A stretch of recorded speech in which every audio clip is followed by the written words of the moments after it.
ஆ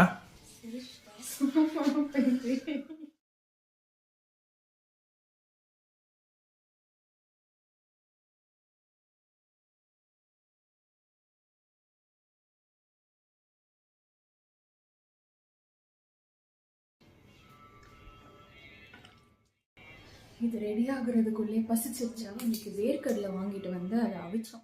மசாலுக்கு வந்து இந்த சைஸில் இஞ்சியும் ஒரு 5 பல்லு வந்துட்டு இந்த மாதிரி பூண்டும். ஸோ நான் இவ்வளோ புதினா நான் இன்னைக்கு வந்து இந்த அளவுக்கு நான் வந்து இன்னைக்கு கரம் மசாலா நான் ஆட் பண்ணல. ஸோ நான் பார்த்த வீடியோஸ் எல்லாம் வந்து கரம் மசாலா ஆட் பண்ணியிருந்தாங்க. ஸோ எனக்கு அந்த கடையில் வாங்கின கரம் மசாலா வேண்டாம் அப்படின்றதுனால நான் வந்து இன்னைக்கு ஹோல் ஸ்பைசஸ் நான் அரைக்கிறது கூட நான் இதை ஆட் பண்ணிக்கிறேன்.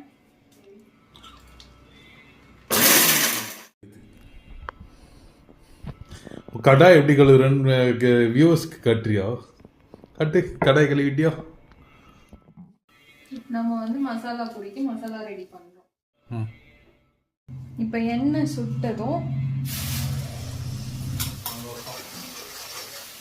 என்னடா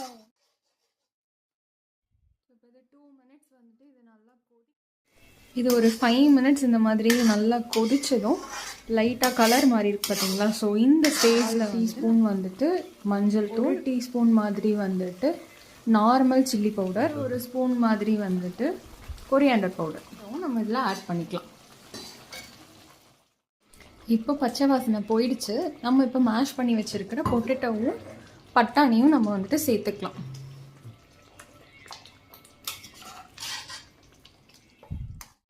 நான் வந்து வேக வச்சு எடுத்த பட்டாணி கம்ப்ளீட்டாக ஆட் பண்ணிட்டேன்.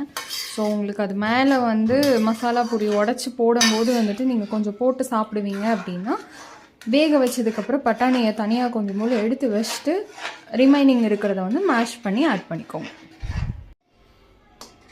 அவ்வளோதான். ஒரு 20 மினிட்ஸ் மாதிரி வந்துட்டு கொதிச்சிருக்கும். ஸோ பச்சை வாசனை எல்லாம் போய் நமக்கு மசாலா பொடியோட மசாலா வந்துட்டு ரெடி ஆகிடுச்சு. இப்போ இறக்கிடலாம்.